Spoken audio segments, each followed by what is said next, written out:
14, quem já encontrou, diga glória a Deus. Vamos ficar de pé, né, gente? Porque a gente aprendeu assim, cresceu assim e tal, e acho que vai continuar assim, né?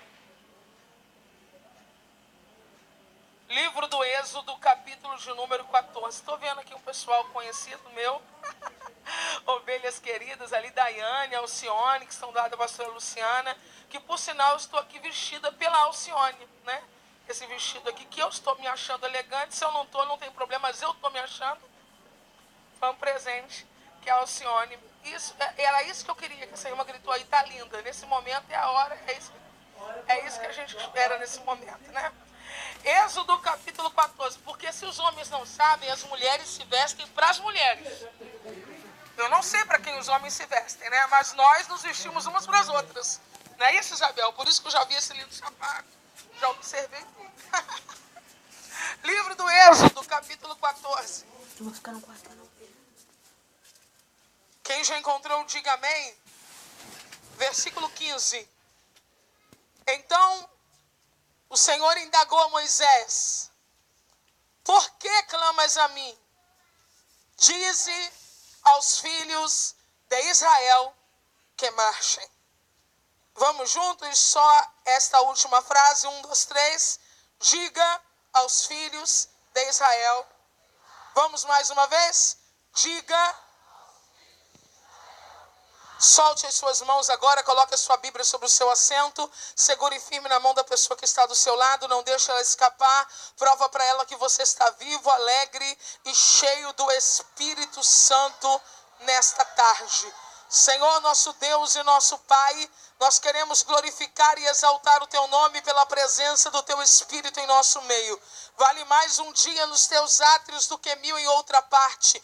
Nós preferimos estar à porta da Tua casa do que adentrarmos nas tendas aonde há impiedade. Porque na Tua presença até o pardal encontrou casa e a andorinha ninho para si sua prole. Glorifica o Teu nome pela Tua palavra. Oramos crendo no nome de Jesus. Amém. Antes de você se assentar, aplauda ao Senhor pela sua palavra nesta noite. Assentai-vos em nome de Jesus.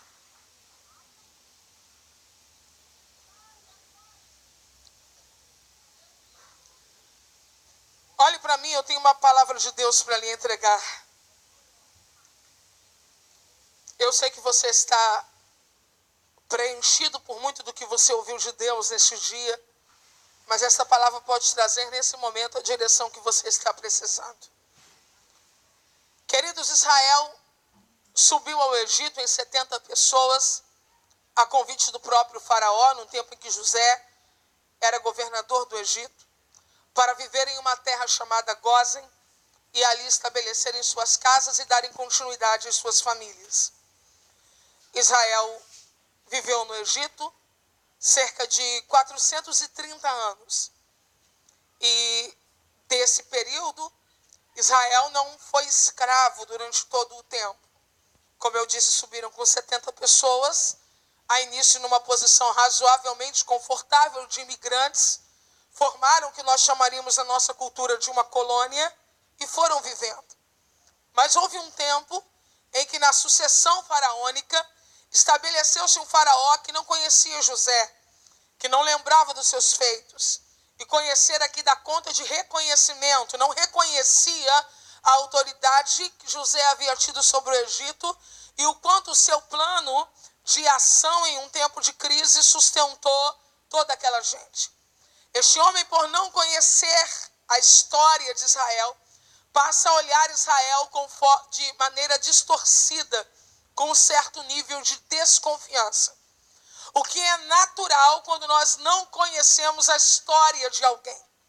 Quando pegamos a história de alguém no meio do caminho, em desenvolvimento, é natural que desenvolvamos alguns tipos de desconfiança sobre o caráter dessa pessoa. E agora esse faraó olha para Israel e começa a criar uma série de fantasias na sua cabeça, o que é extremamente nocivo.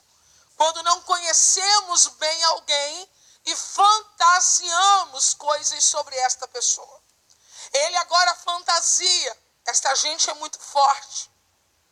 Essa gente é muito poderosa. Eles podem se rebelar a qualquer momento e tomar as rédeas da nação. Ora, o Egito naqueles dias era uma das maiores potências do mundo antigo. Israel não tinha a menor condição de tomar aquele país.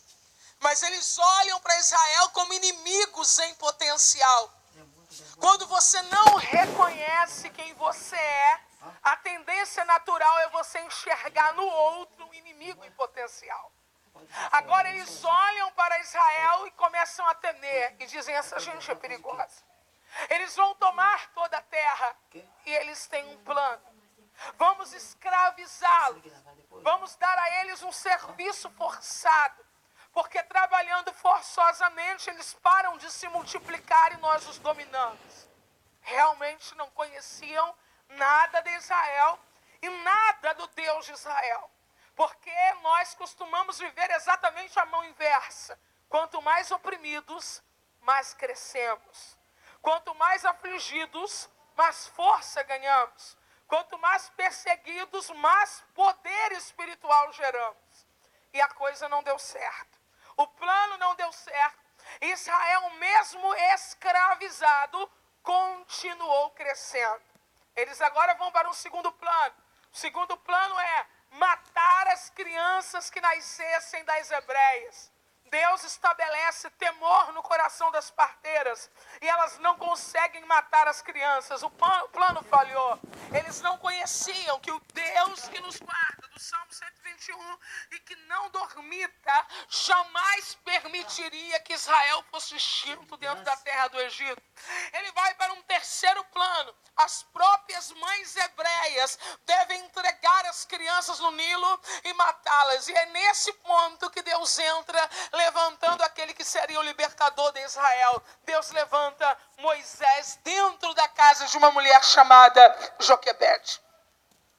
Moisés se prepara no Egito durante 40 anos após ser admitido como filho da filha de Faraó, e vocês conhecem a história. Mas ele não consegue entender em que nível Deus quer usá-lo como libertador. E a Bíblia vai dizer que ele tenta exercer poder de polícia, o uso da força. E ele acaba matando um egípcio para defender um hebreu. Quando nós desconhecemos o nível em que Deus quer nos usar, nós entendemos erroneamente que nos nossos pequenos níveis nós vamos conseguir executar alguma coisa. Eu quero lhe dizer que Deus vai lhe usar, mas não é nos níveis baixos. Deus vai te usar, é nos altos níveis que Ele vai promover você. Moisés não entende isso e precisa agora fugir do Egito. E vai viver na terra de Midian, escondido, ameaçado, com uma sombra em sua vida, mais 40 anos. No final desses 40 anos, ele está no Horebe, no monte de Deus, apacentando as ovelhas do seu sogro, com uma vida aparentemente normal, quando ele olha para uma sarça. E esta sarça está envolvida em fogo, mas o fogo não consome a sarça. Ele diz, eu vou me virar para ver esta visão, porque que a sarça não se consome. Uma voz poderosa grita do meio da sarça, tire a sandália dos teus pés, Moisés, porque o lugar que tu estás é terra santa. Moisés estava acostumado com Horebe, Moisés estava acostumado com a sarça, mas naquele dia ela encandeceu-se. E quando ela encandeceu-se, ele diz, eu vou virar para ver esta visão. Olhe para mim, você não precisa de marketing, você precisa de fogo. Porque quando o fogo te envolver, até quem nunca te viu vai passar a te ver. Moisés agora ouve a voz de Deus dizendo, você vai voltar ao Egito. Deus ordena a Moisés dizendo, eu sou. Deus se apresenta a Moisés com algumas provas. Moisés desce do Horebe, despede-se do seu sogro, entra no Egito, encontra com seu irmão Arão, a quem ele não vê há alguns anos, e se posiciona diante de Faraó para libertar o povo de Deus. Mas começa a acontecer um processo que talvez seja difícil de você entender, mas eu quero lhe ajudar a entender isso. Na medida em que Deus levanta Moisés para propor a saída do povo de Israel do Egito, a Bíblia diz que Deus endurece o coração de Faraó. Talvez você esteja olhando para mim dizendo, Helena, eu não consigo conceber um Deus que endureça o coração de uma pessoa. Talvez você não consiga conceber isso porque não lhe explicaram uma coisa. É razoável que Deus endureça o coração de alguém que voluntariamente endureceu-se durante toda a vida contra ele. Se alguém se endurece voluntariamente contra Deus, o que Deus faz é potencializar esse endurecimento a fim de que ele mesmo seja glorificado contra aquele que se endureceu contra ele. Não tem risco nenhum de Deus endurecer o seu coração, porque o seu coração é um coração inclinado para ele. Mas o coração de Faraó já era um coração que voluntariamente se endureceu. Quando ele mandou matar os meninos, Deus não havia endurecido o coração dele. Quando ele mandou que as parteiras matassem as crianças assim que nascessem, Deus não havia endurecido o coração dele. Quando ele escravizou Israel, Deus não havia endurecido o coração dele. Quando ele oprimiu Israel, Deus não havia endurecido o coração dele. Deus só está endurecendo o coração de alguém que voluntariamente já havia se endurecido. É Deus dizendo: você quis ser duro, então agora você vai ver o que eu faço quando eu decido endurecer alguém. O Egito é balançado com 9 primeiras pragas. E ele começa a negociar com o Faraó, mas quando o Faraó quer amolecer, Deus endurece. Deus tinha uma sentença de 10 pragas e o Egito vai ter que receber a 10ª.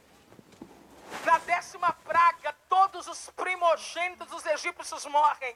Era Deus respondendo: você quis exterminar a minha herança, mas sou eu que vou exterminar a sua. Na terra de Gósen, o sinal do sangue do cordeiro aspergido na porta, o anjo da morte passa, mas não entra na casa dos hebreus. Comem a Páscoa apressadamente, cingem os lombos, calçam as sandálias, estão com o cajado na mão, prontos para sair. Mas antes Deus diz a eles: tire dos egípcios tudo que vocês puderem. Peçam a eles vasos de prata, vasos de ouro e mudas de veste. Um processo de escravidão que durou mais de 180 anos provocou pobreza. Mas Israel não vai sair pobre. Eu vou lhe entregar uma palavra, eu espero que você esteja preparado para receber.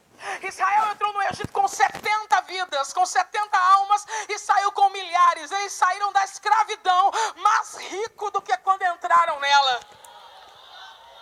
Os egípcios tremiam de medo, entregavam os vasos de ouro, entregavam os vasos de prata e entregavam as mudas de vestes. E Faraó, obcecado, transtornado, desequilibrado, olha para Moisés e diz: pega o teu povo e vai. Quem está comigo, diga aleluia. Moisés sai com aquele povo. Quando eles estão a certa distância, Deus endurece o coração de Faraó mais um pouquinho. E ele diz: eu não posso perder essa mão de obra. Levantem-se todos os cavaleiros. Peguem todos os cavalos. E vamos atrás de Israel para recuperá-los. Existem situações que Deus está tirando você. E a palavra dele para você hoje é: nunca mais outra vez. Eu vou repetir porque alguém não pegou. Nunca mais outra vez. Eu vou repetir pela 3ª vez. Nunca mais outra vez. Israel agora está marchando. Os egípcios estão vindo atrás. Eles se sentem num beco sem saída porque adiante deles, pelo caminho que Deus os conduziu, há um grande mar. E aí que chegamos à altura do capítulo 14. Os filhos de Israel começam a murmurar, dizendo: para que saímos então do Egito? Para morrer nas mãos de Faraó. Para que saímos do Egito? Não havia sepultura lá o suficiente para que fôssemos mortos. Para que saímos do Egito para agora sofrermos tão grande decepção? E Moisés levanta a voz e começa a falar com Deus. E quando ele fala com o Senhor, eu chego na altura do versículo 15, que é o versículo que lemos. Quem está comigo, diga aleluia. O Senhor olha para Moisés e diz: por que tu clamas a mim? Eu quero que você me ajude a pregar e olhe para pelo menos 2 pessoas e repita esta pergunta para elas: por que clamas a mim? Ficou péssima, porque tem muita gente aqui. Solte a voz, olhe para a pessoa que está ao seu lado e pergunte a ela: por que clamas a mim?